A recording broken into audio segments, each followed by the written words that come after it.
Hey you guys, I want to welcome you to my channel, and today is going to be a little different than what I normally do. On my channel I usually have like videos of make people laugh, enjoy, but I want to let y'all into my life and what I've been struggling with for the past year, almost year and a half dealing with law school.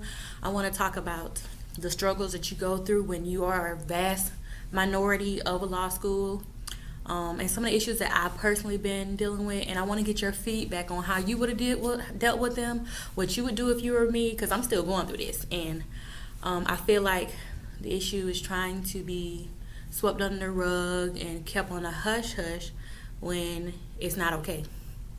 Like casual racism is not okay. Mistreatment of others is not okay. False allegations is not okay. So I'm gonna start off slow and moderate. So just a little background. I am in law school. And I am the only black female in my law school class. Yep. I'll repeat that. I'm the only black female in my law school class. There are only two black people in my whole class.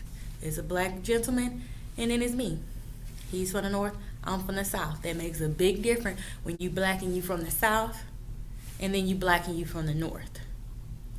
Y'all know what I mean. So with that being said, already being in a town where every time I go to Walmart, I'm the only black person there. No one black works at Walmart. No one blacks work at the stores around here. Like this town is predominantly white. The only black people in this town are the people who are students.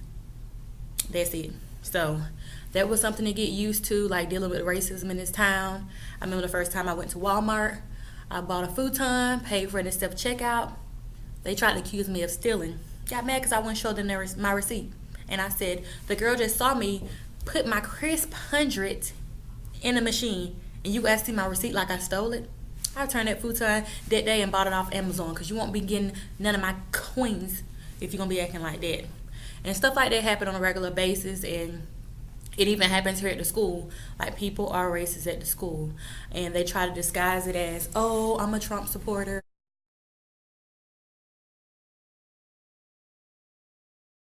or oh, I'm just expressing myself. No, you're racist.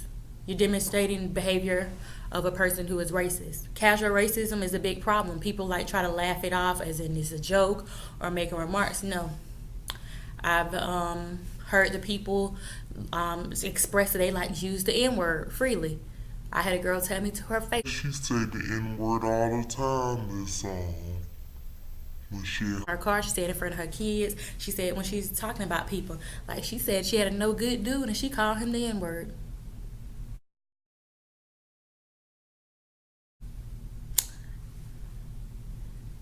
I didn't know what to say, because Lord knows I'm trying to better myself, and I just let that go. I didn't even report that, but those are the type of things you're gonna get when dealing at a school when you're a minority. People are going to try to make you the token black person. Like when they have black discussions, they're going to want your input. Students are going to want your input because you're black. Naturally, they're going to think you're cooler because you're black, or cultured because you're black. Like, I remember I went to this party and they were playing the whitest music in America. Soon I came in, Beyonce came on. Stuff like that.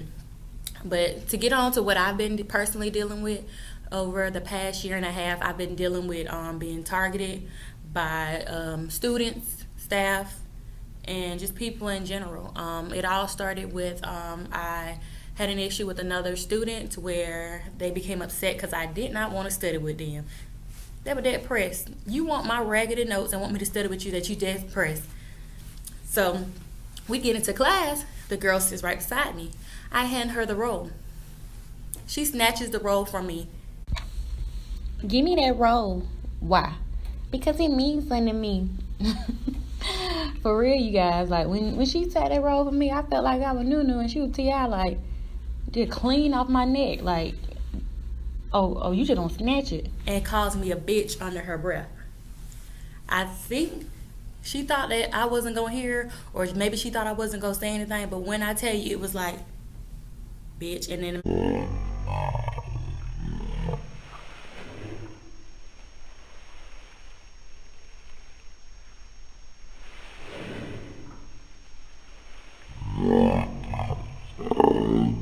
had on a fucking turtleneck, I would have got rug burn. Because I like, boom, when she said bitch.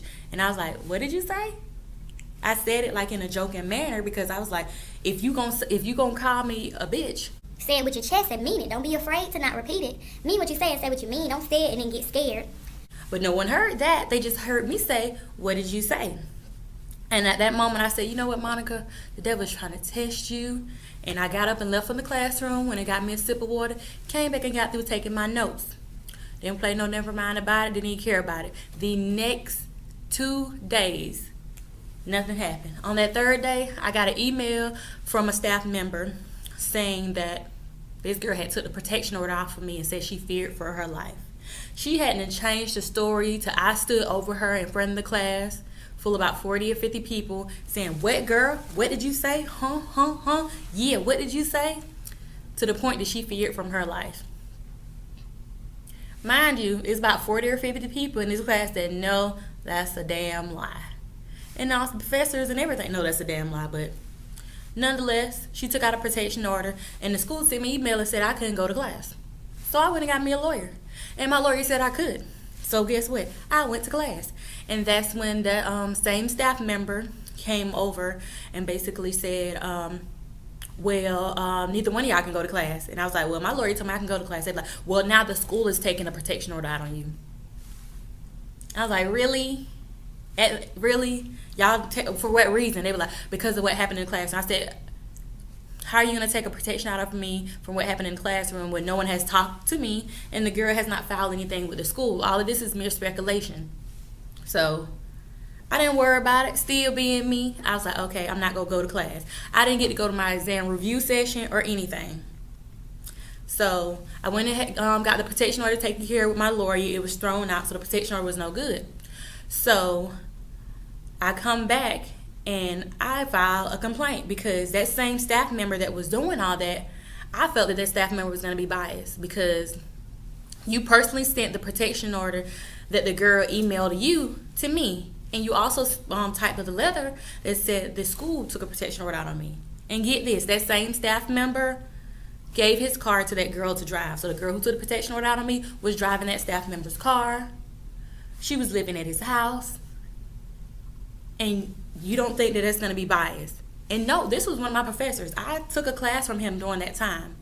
And I expressed myself and told him I did not feel comfortable coming to him for that reason. And I didn't feel like my test was going to be graded fairly. Because if someone taking a protection order out on me and they're living at your house and driving your car, that leads me to believe that y'all may be having an inappropriate relationship. Whether you're having it or not, it leads me to believe that you may be biased. The school going to say, oh no, Monica, that's not what happened, blase, blase. I was like, all right, bet. I ain't say nothing else about it. I just chill. And that issue continued on, and then she started to say to the police, called the police and told them that I broke into her car and urinated in the inside. She drives a luxury vehicle now. Said I broke into her car and urinated in the inside. She said I R. Kelly'd her car. Oh, I wouldn't even disrespect my piss like that. You're not worthy. You're not worthy of my piss, my urine, my urination. So that's one of the main issues I'm still dealing with. I'm still having issues with that staff member. I'm still having issues with that student. They just sent me a letter, you guys, and told me that I can't even look this girl away. So basically I have to walk around campus with my eyes like this and feel with the air like I'm fucking blind to see where I'm going. And stuff like that. Talking about I may be intimidated with her. And they try to put all this on my record. This girl took a whole protection order on me, and that's on my record. My record is clean. And the worst part about it is when she took out the protection order, she had to write a statement. In the statement, she started off saying, Monica is a hood rat from Atlanta. First of all, everybody from Georgia is not from Atlanta. And secondly, I ain't a hood rat. I'm a thought. For real, ain't no hood rat. Hood rat is a prostitute that sells herself in the ghetto. I'm not that. Like, I take pride. I'm from Sparta. What's up? What's good? and just made all kind of racial slurs throughout this whole thing. And I reported that to school. They were like, "Oh, her calling you a hood rat and insinuating you're from the projects in Atlanta. It's just you being sensitive to those comments. Those aren't racial remarks." The girl then took it a step further and called me colored. Colored. Like whites only, colored only. She didn't call me a person of color. She called me colored. Reported that. The school said, "Oh, you're being sensitive." She continued and she made black jokes. She did well on a test, and I was sitting across from her, and the other students started laughing, and she's like, "Oh yeah, I did good because I'm a strong black woman." Reported that. Oh, that's not racism, Monica. That's just you being sensitive. I find it amazing how people who aren't black can tell me what offends black people. You're going to tell me what's offensive to me, a black woman, when you're not black. How would you know? How would you know what's offensive to black people if you're not black? You can't tell me I'm being sensitive about any remarks. I don't tell you somebody calling you a redneck or like any of those, a saltine cracker is not offensive because I don't know, because I'm not a white person, so I wouldn't know. So how would you know?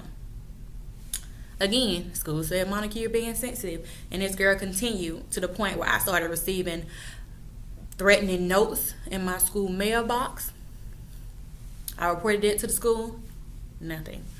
I reported people blocking the bathroom door so I couldn't get out. Reported that. Nothing. And that's when I told them, I said, "Okay, these people are starting to escalate what they're doing. Y'all put me in a position where I'm going to have to defend myself. And by all means, I have no problem defending myself. Period. Like, don't let these degrees fool you. Like, ain't nobody finna think they finna put their hands on me or lock me in no bathroom or block the doors and start bumping me in the shoulders and trying to bully me. Because this whole little high will disappear to like what's good real quick." So, can y'all believe it? Me, I kept it professional the whole time. These people did all this shit to me. I ain't say nothing. I just kept filing the necessary paperwork with the school. Ain't nobody to this day had sat down and interviewed me and asked me anything that happened in that classroom. I had to file 3 appeals to have an interview where I was disrespected in to talk about issues that happened. They're trying to get me to force me to take a class from a professor I believe is biased because he was having an inappropriate relationship with the girl who filed a protection order. No one wants to discuss that. No one wants to discuss how people were getting special testing privileges without needing them. Nobody wants to discuss that, but I'm going to say it because I'm going to say what I feel, and all these are my opinion and stuff that happened to me, so I have the right to say it. So that's just some of the stuff I've been dealing with, you guys, and I just be like harboring in and like, okay, Monica, you in it by yourself. And there's other black students here in like the upper and lower classes. I mean, I fool with them, but you know, it's just like that. I mean, it's different because I went to an HBCU, shout out to Fort Valley State University. So I was expecting it to be like that, you know, like that wholesomeness, that family, but it's not. I guess they didn't go to HBCUs and they wouldn't know, but like it's like if I go somewhere and I see somebody from Albany State or Savannah State, I'm like, "What's up? What's good?" You know, I'm gonna look out for them for the simple fact they went to HBCU. I'm gonna look out for them. Like if I see somebody from like Georgia Southern talking shit about Albany State, that ain't gonna happen. That ain't gonna fly with me. Don't talk about no HBCU. I can talk about them, but you can't. That type of mentality. I mean, a few black people reached out to me, but not major. I think they live by the mentality like if it ain't happening to me, I'ma mind my business. And that's what a lot of people do. Like a lot of people could have spoke up and said that's not what happened in the classroom, but they didn't. They were minding. They were like, it ain't happened to me, so I don't really care. And like some people reached out, but to me that was also fake stuff. I was like, okay, kind of reach out like, I hope you're okay or whatever, but at the end of the day, ain't got nothing to do with me. And now hardly people ever talk to me, which I don't care, but it was a few people who I'm not going to say their names, they're who they are, who really like looked out for me, or I think they were genuine, but other than that, nope. I regret coming here. Like, this is a racist town. This is a racist people. Everything. Like, it's just crazy. To be honest, I think that they think that being called colored and the mistreatment is nothing wrong when it's a blatant demonstration of what casual racism is. I guess they're gonna have to wait till MFer called me a straight nigger here with the hard NR nigger for something like to happen. If not, it's like, it's crazy. So I literally keep to myself. I go to class and go home, and that's it. Like, I'm still having problem with the administration here, still having problem with them students. Like, I have to walk around and, like, basically go in and out of class like, Monica, just try not to do anything about it because they looking for a reason. They want to get me to act like an angry black woman, and I ain't finna give it to them. I smile while they disrespect me and my face and everything. I don't say anything. So it's a little more to that story, but that's just a brief. If y'all want an in-depth second video, I can give y'all an in-depth second video of how I'm dealing with that situation. That situation is still ongoing. So that's crazy, and that's just a little bit of the stuff I've been personally like dealing with. So if you're a minority at the school, let me know if you're dealing with this. Like, how did you adjust? How would you handle it? Because I'm not used to it. I'm from the South. I'm not used to white people saying the N-word so freely. Like, I went to a party here, went to the restroom. My friend, when I get back, my friend tell me, "Oh, Monica, they played the Chris Brown song." I wonder, can I say the N-word? That one.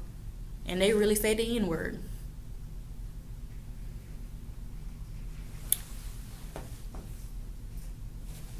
So, y'all let me know what y'all think.